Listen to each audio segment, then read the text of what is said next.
আরে দুধের সাগরে পান্তুয়া মানে এই দিঘির জল দুধের মতো সাদা, আর ডাবগুলো দেখ পান্তুয়ার মতো ভেসে আসে।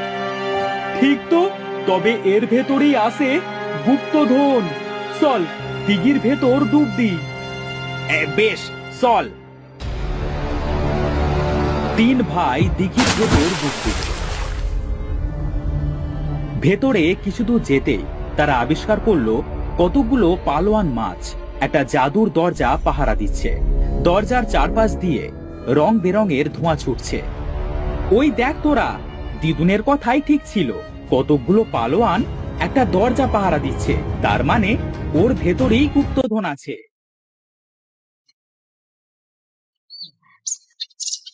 আপনারা কি কেউ কখনো বাড়ি ছেড়ে গুপ্তধনের খোঁজে ঘুরে বেরিয়েছেন? কখনো কি সেই গুপ্তধনের নেশায় নিজের জীবন বিপদে ফেলেছেন? আমাদের কমল, বিমল আর অমল কিন্তু একেবারে আলাদা। ওরা দিন রাত শুধু গুপ্তধনের নেশায় ডুবে থাকে। ওই দেখুন, তিন ভাই মিলে বসে বসে চিন্তা করছে কিভাবে গুপ্তধন পাওয়া যায়। কিন্তু গুপ্তধন পাওয়া কি এতই সোজা? কি ব্যাপার, তিন রত্ন বসে বসে কি চিন্তা করছিস শুনি? বিরক্ত করো না তো কাকি। বাবা, কি এমন করছিস শুনি সে বিরক্ত হচ্ছিস?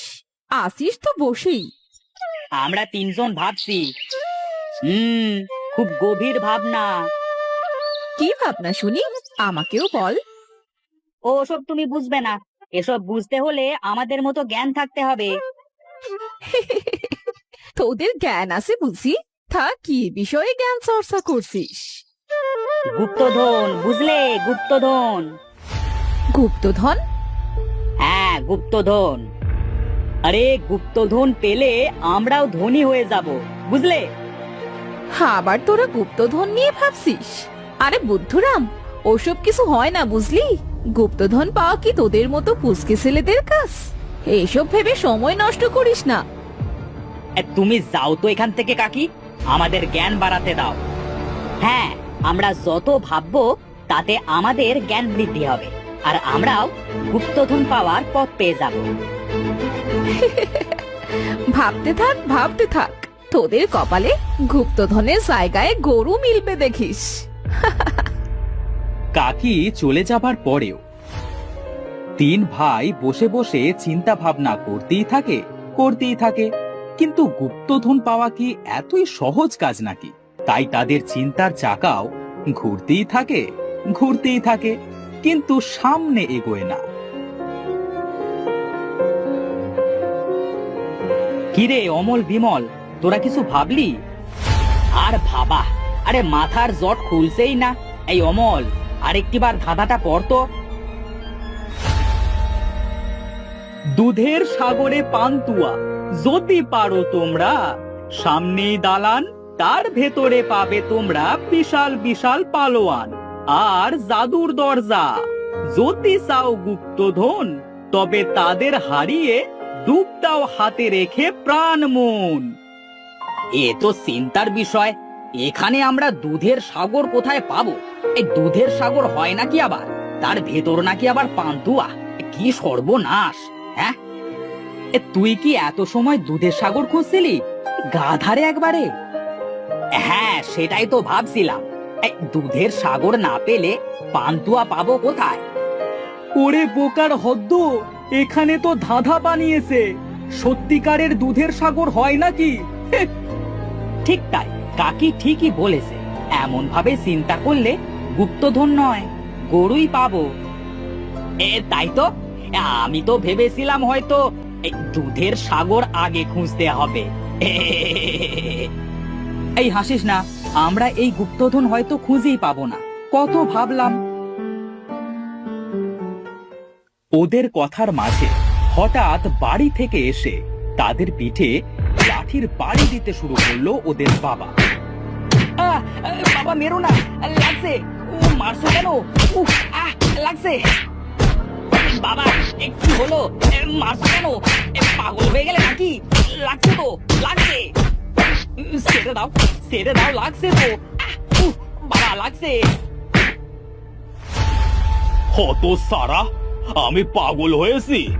তোদের সেই কোন সকালে বলে গিয়েছি স্কুলে যেতে, তোরা না গিয়ে বসে বসে ভাবছিস? আবার তোদের কাকিকে বলেছিস বিরক্ত না করতে। কত সারা ইঁচড়ে পাকা। আমরা তো ইয়ে মানে গুপ্তধন। গুপ্তধন? হ্যাঁ, গুপ্তধন। ওই ভূত তোদের মাথা থেকে ছাড়েনি এখনো? কত সারা ডান পিটে ছেলের দল। এই জন্ম দিয়ে বউ আমার ঘাড়ে ফেলে গেল ওদের রে। এই কুলাঙ্গারদের নিয়ে আমায় ধুকে ধুকে মরতে হচ্ছে। কই বাবা, তুমি তো দিব্যি বেঁচে আসো, মরছো কোথায়? লাগছে লাগছে লাগছে। তবে রে বেটা ছেলে, এই দিন রাত শাশির কাজ করে পেট চালাবো, আর তোরা শাশির ছেলে হয়ে গুপ্তধন গুপ্তধন করে দিন কাটাবি? তারা বেটা ছেলে।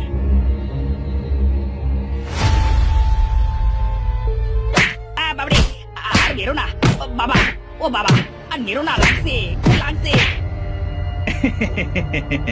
কি ভাবছেন? এসব রোজকার ব্যাপার। গুপ্তধনের নেশা ওদের মাথায় এমন ভাবে ঢুকেছে যে বাবার কাছে রোজ রোজ মার খেতে হয়। দিন রাত কোনো কাজকর্ম না করে যদি গুপ্তধনের কথা বসে বসে ভাবে, তবে ওদের বাবারই বা দোষ কোথায় বলুন? তাই সুযোগ পেলে ওদের পিঠে গুরুম গুরুম লাঠি চালায়। এই গুপ্তধনের নেশা কিভাবে হলো চলুন দেখে আসি। তারপর কি হলো দিদুন? তারপর তো সেই চাষির ভয়ে আত্মারাম খাসা সারা দেখলো 40 জন বিশাল তলোয়ারধারী ডাকাত গুহার মুখে থেকে বেরিয়ে চলে গেল। এরপর কি সে ভয় পালিয়ে গেল? না না, এরপর সে সাহস নিয়ে এগিয়ে গেল। সেও একইভাবেই ভেতরে ঢুকলো। গুহায় যেই না ঢুকেছে তখনই দেখে তার পাশে শুধু ধন রত্ন, টাকা কড়ি, মোহর। এত গুপ্তধন পেয়ে সে যা পারলো তাই নিয়ে সম্পদ দিল। তবে আমরাও গুপ্তধন খুঁজবো। হ্যাঁ হ্যাঁ, আমরাও খুঁজবো, আমরাও ধনী হব। হবি বাসা হবি। তবে শোন, একটা ধাঁধা বলি, এই ধাঁধা যদি মেলাতে পারিস তবেই ধনী হবি। কি ধাঁধা দিদুন? দুধের সাগরে পান্তুয়া, যদি পারো তোমরা সামনেই দালান, তার ভেতরে পাবে তোমরা বিশাল বিশাল পালোয়ান আর জাদুর দরজা। যদি চাও গুপ্তধন তবে তাদের হারিয়ে ডুব দাও হাতে রেখে প্রাণ মন। আমরা ধাঁধার উত্তর পাবই। এভাবেই 3 ক্ষুদে চাষি শুরু হলো গুপ্তধন খোঁজা। এভাবেই আস্তে আস্তে তারা বড় হয়ে গেল, কিন্তু গুপ্তধনের নেশা আরো বাড়তে লাগলো। বাবা মারা যাবার পর এখন আমাদের কেউ রইল না দুনিয়ায়। হ্যাঁ, এবার আমরা আমাদের গুপ্তধন খোঁজায় মন দিতে পারি। বেশ, কাল থেকেই তবে আমরা বেরিয়ে পড়ব। পোটলা পুটলি নিয়ে 3 চাষি বেরিয়ে পড়ল সেই গুপ্তধন খুঁজতে। আচ্ছা, দুধের সাগরে পান্তুয়া বলতে দিদুন কি বুঝিয়েছিল? বুঝতে পারছি না বুঝলি। চল দেখি কিছু খুঁজে পাই কিনা। জঙ্গলের পাশেই তারা একটা দিঘি আবিষ্কার করল, যেটা রং সাদা আর অনেকগুলো ডাব জলে ভেসে রয়েছে, ঠিক পান্তুয়ার মতো। ওই দেখ তোরা, ওই দিঘির জল সাদা কেন? সত্যি তো, আবার কতগুলো ডাব ভেসে আসে, ঠিক যেন পান্তুয়া ভেসে থাকে। পেয়েছি পেয়েছি। কি পেয়েছিস রে? আরে দুধের সাগরে পান্তুয়া, মানে এই দিঘির জল দুধের মতো সাদা আর ডাবগুলো দেখ পান্তুয়ার মতো ভেসে আসে। ঠিক তো, তবে এর ভেতরেই আছে গুপ্তধন। চল দিঘির ভেতর ডুব দি। বেশ চল। তিন ভাই দিঘির ভেতর ঢুকছিল। ভেতরে কিছু দূর যেতেই তারা আবিষ্কার করলো কতগুলো পালোয়ান মাছ একটা জাদুর দরজা পাহারা দিচ্ছে। দরজার চারপাশ দিয়ে রং বেরঙের ধোঁয়া ছুটছে। ওই দেখ তোরা, দিদুনের কথাই ঠিক ছিল, কতগুলো পালোয়ান একটা দরজা পাহারা দিচ্ছে, তার মানে ওর ভেতরেই গুপ্তধন আছে। সবই মিলে গেছে, কিন্তু ওই পালোয়ানগুলোর কি হবে? আরে আমরা চাষির ছেলে, সারা দিন খেতে খামারে কাজ করে শক্তি তো কম হলো না, আমরা তিনজন মিলে এদেরকে হারাবো। ঠিক বলেছিস, এদের সামনে চল। তিন ভাই গিয়ে ওদের সাথে যুদ্ধ করে গায়ের তাজা দুধ, ঘি, ডিম খেয়ে যা শক্তি সঞ্চয় করেছিল ওরা, তা দিয়ে লড়াই করে অবশেষে দরজা অবধি ওরা পৌঁছালো। এই দরজা তো কিছুতেই খুলছে না।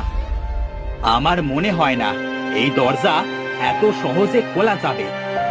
আচ্ছা, তোদের মনে নেই দিদুন সব সময় বলতো বিপদে পড়লে তার শেখানো ধাঁধা বলতে, তবে নাকি বিপদ কেটে যাবে। আয় আমরা তিনজন সেই ধাঁধাটা বলি।